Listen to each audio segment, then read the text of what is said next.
Mirë se erdhe në botën ku askush nuk është i pafajshëm. Sekrete shqiptare, vendi ku rrëfimet më të thella, më të ndaluara dhe më të pathëna të shqiptarëve marrin zë. Na bëni subscribe për histori të ndryshme.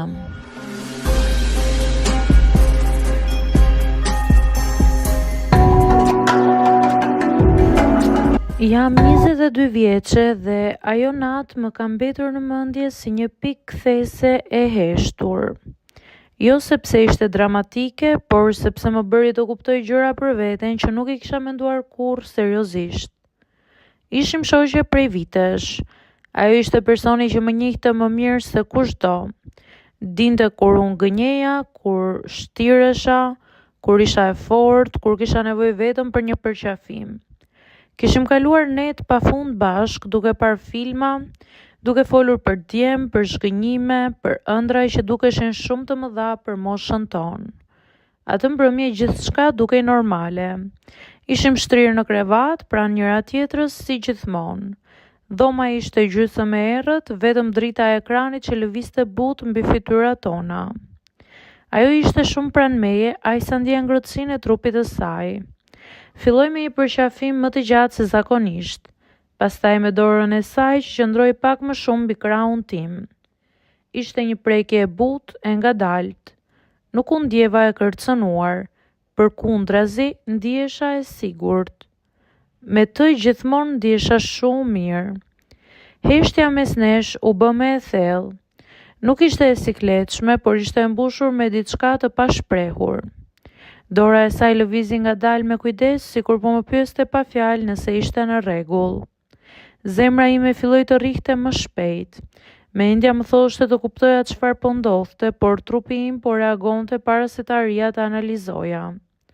Kur prekja e saj u bë intime, ndjeva një val të fortë ndjesish. U nxeha, u utova, u zhyta në atë moment. Ishte e çuditshme sepse nuk ishte diçka që e kisha planifikuar apo fantazuar më parë. Por reagimi im ishte i sinqert. Trupi im u përgjigj natyrshëm pa pyetur logjikën.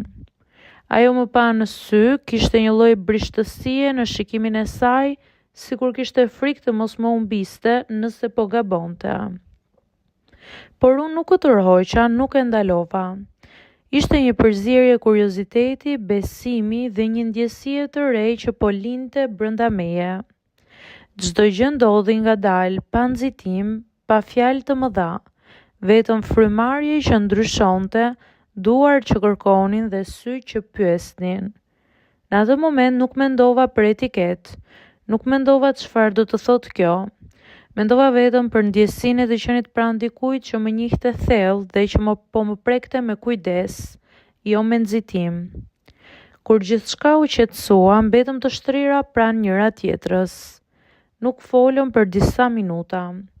Ishte një heshtje e mbushur me emocion. Ndjesha e turbullt, por jo e penduar. Ishte më shumë si një zbulim i vetvetes. Të nesërmen u zgjuam dhe rutina vazhdoi. Bëm kafe, qeshëm, dolëm, folëm për gjërat zakonshme, por mes nesh kishte diçka të re, një sekret i përbashkët që nuk e dinim ende si ta përkufizonim.